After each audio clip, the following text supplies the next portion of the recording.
ಆಕೆ ಬದುಕಿನ ಬಗ್ಗೆ ಬೆಟ್ಟದಷ್ಟು ಕನಸು ಕಟ್ಕೊಂಡಿದ್ಲು. ಸ್ವಂತ ದುಡಿಮೆಯಲ್ಲಿ ಬದುಕಬೇಕು ಅಂತ ಹಠ ಇಟ್ಕೊಂಡಿದ್ದವಳು.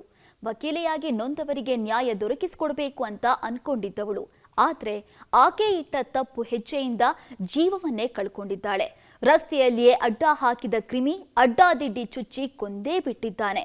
ಅಣ್ಣನ ಪ್ರೀತಿ ನಿರಾಕರಿಸಿದ್ದಕ್ಕೆ ತಮ್ಮ ಚುಚ್ಚಿ ಕೊಂದಿದ್ದಾನೆ. ಅಷ್ಟಕ್ಕೂ ಈ ಘಟನೆ ನಡೆದಿದ್ದು ಎಲ್ಲಿ? ಇಲ್ಲಿದೆ ಆ ಕುರಿತ ರಿಪೋರ್ಟ್. ಅಣ್ಣನ ಪ್ರಿಯತಮೆಗೆ ಚಾಕು ಇರಿದ ತಮ್ಮ ಅಣ್ಣನ ಪ್ರೀತಿ ನಿರಾಕರಿಸಿದ್ದಕ್ಕೆ ತಮ್ಮನಿಂದ ಕೊಲೆ. ಅವತ್ತು ಜುಲೈ 13ರಂದು ಸಂಜೆ 4:30 ಸಮಯ. ಅಮೃತ ಎಂಬ ಯುವತಿ ಪಿಜ್ಜಾ ಹಟ್ನಲ್ಲಿ ಕೆಲಸ ಮುಗಿಸಿ ಮನೆ ಕಡೆಗೆ ಹೋಗ್ತಾ ಇದ್ಲು. ಈ ವೇಳೆ ಕೋಡಿಹಳ್ಳಿ ಬಳಿ ಆಕೆಯನ್ನ ಅಡ್ಡ ಹಾಕಿದ ಸೂರ್ಯ ಎಂಬಾತ ನಡು ರಸ್ತೆಯಲ್ಲಿಯೇ ಗಲಾಟೆ ತೆಗೆದಿದ್ದ. ನೋಡ್ತಾ ಇದ್ದಂತೆ ಚಾಕುವಿನಿಂದ ಬೆನ್ನು, ಎದೆ, ಪಕ್ಕೆಲುಬು ಭಾಗಕ್ಕೆ ಚುಚ್ಚಿದ್ದ.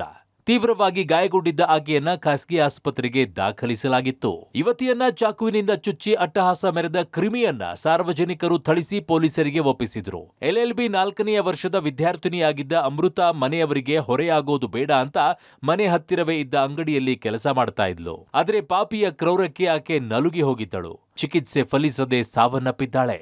JB ನಗರ ಲಿಮಿಟ್ಸ್ ಅಲ್ಲಿ ಒಬ್ಬ ಹುಡುಗ ಬಂದು ಸ್ಟ್ಯಾಬ್ ಮಾಡಿದ್ದಾನೆ ಹುಡುಗಿಗೆ ಅಂತಕ್ಕಂಥದ್ದು ಒಂದು ಕಂಪ್ಲೇಂಟ್. ಸೊ ಅದಾದಮೇಲೆ ಇಮಿಡಿಯೇಟಾಗಿ ಸ್ಪಾಟಿಗೆ ಹೋಗಿ ನಮ್ಮವರೆಲ್ಲ ವೆರಿಫೈ ಮಾಡ್ತಾರೆ. ಮತ್ತು ಅವ್ರ ಬ್ರದರ್ ತೇಜಸ್ ಅಂತಕ್ಕಂಥವ್ರು ಬಂದು ಸ್ಟೇಷನ್ನಲ್ಲಿ ಕಂಪ್ಲೇಂಟ್ ಕೊಟ್ಟಿದ್ದಾರೆ. ಆ ಕಂಪ್ಲೇಂಟ್ ಪ್ರಕಾರ ಧನುಷ್ ಮತ್ತು ಸೂರ್ಯ ಅಂತಕ್ಕಂಥವ್ರು ಕೃತ್ಯ ಎಸಗಿದ್ದಾರೆ ಅಂತ ಹೇಳ್ತಾರೆ ಅವರು. ಅದರಲ್ಲಿ ಅವರು ಕಾರಣನೂ ಹೇಳ್ತಾರೆ. ಈ ಧನುಷ್ ಮತ್ತು ಯಾರು ಮೃತರಾಗಿದ್ದಾರೆ ಲೇಡಿ, ಅವರಿಬ್ಬರ ಮಧ್ಯದಲ್ಲಿ 4 ವರ್ಷದಿಂದ ಪ್ರೀತಿ ಇರುತ್ತೆ.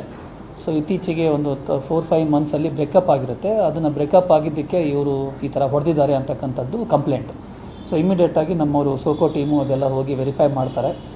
ಆರೋಪಿ ಸೂರ್ಯ ಮತ್ತು ಧನುಷ್ ಇವರಿಬ್ಬರನ್ನು ನಾವು ಅದೇ ದಿನ ಸೆಕ್ಯೂರ್ ಮಾಡ್ತೀವಿ with the help of public. ಮೊದಲ ಮದುವೆ ಮುಚ್ಚಿಟ್ಟಿದ್ದ ಪ್ರಿಯಕರನಿಂದ ದೂರವಾಗಿದ್ದ ಅಮೃತ. ವಿಲ್ಸನ್ ಗಾರ್ಡನ್ ಮೂಲದವನಾಗಿದ್ದ ಧನುಷ್ ಎಂಬಾತ ಓಂ ಶಕ್ತಿ ಮಾಲೆ ಹಾಕುವ ವೇಳೆ ಅಮೃತ ಕುಟುಂಬಸ್ಥರಿಗೆ ಪರಿಚಯವಾಗಿದ್ದ.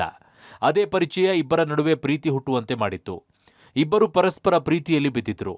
ಆದರೆ ಇತ್ತೀಚೆಗೆ ಶಾಕಿಂಗ್ ವಿಚಾರವೊಂದು ಅಮೃತಾಗೆ ಗೊತ್ತಾಗಿದೆ. ಅದಾಗಲೇ ಮದುವೆಯಾಗಿದ್ದ ಧನುಷ್ಗೆ ಒಂದು ಮಗುವಿದ್ದು ಪತ್ನಿಯಿಂದ ವಿಚ್ಛೇದನ ಪಡೆದಿದ್ದ. ಆದರೆ ಈ ವಿಚಾರವನ್ನ ಅಮೃತಾಳಿಂದ ಮುಚ್ಚಿಟ್ಟಿದ್ದ. ಸತ್ಯ ಗೊತ್ತಾದ ಬಳಿಕ ಧನುಷ್ನನ್ನ ಅಮೃತ ದೂರ ಮಾಡಿದ್ಲು. ಇದರಿಂದ ಈತ ಸಾಕಷ್ಟು ಕೋಪಗೊಂಡಿದ್ದ.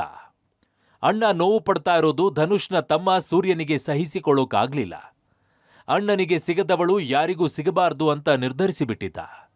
ಹಾಗಾಗಿ ಅಮೃತ ಸಂಬಂಧಿ ಮತ್ತು ಸ್ನೇಹಿತರ ಜೊತೆಗೆ ಅಮೃತಾಳನ್ನ ಮುಗಿಸೋದಾಗಿ ಹೇಳಿಕೊಂಡು ಓಡಾಡ್ತಾ ಇದ್ದ. ಅದರಂತೆ ಅಂದುಕೊಂಡಿದ್ದನ್ನ ಸಾಧಿಸಿದ್ದಾನೆ. ಅಮೃತಾಳನ್ನ ಇರಿದು ಕೊಂದಿದ್ದಾನೆ.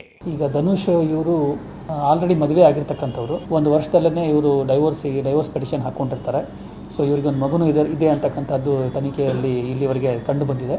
ಇವ್ರ ಬ್ರದರ್ ಸೂರ್ಯ ಅಂತಕ್ಕಂಥವ್ರು. ಸೊ ಇವರು ಏನು ಮಾಡ್ತಾರೆ, ಮೊನ್ನೆ ಸೋಮವಾರ ಸಾಯಂಕಾಲ 4-4:30 ಮಧ್ಯದಲ್ಲಿ JB ನಗರ ಲಿಮಿಟ್ಸಲ್ಲಿ ಯಾರು ಮೃತರಾಗಿದ್ದಾರೆ ಅವ್ರಿಗೆ ಹೋಗಿ ಸ್ಟ್ಯಾಬಿಂಗ್ ಮಾಡಿರ್ತಾರೆ.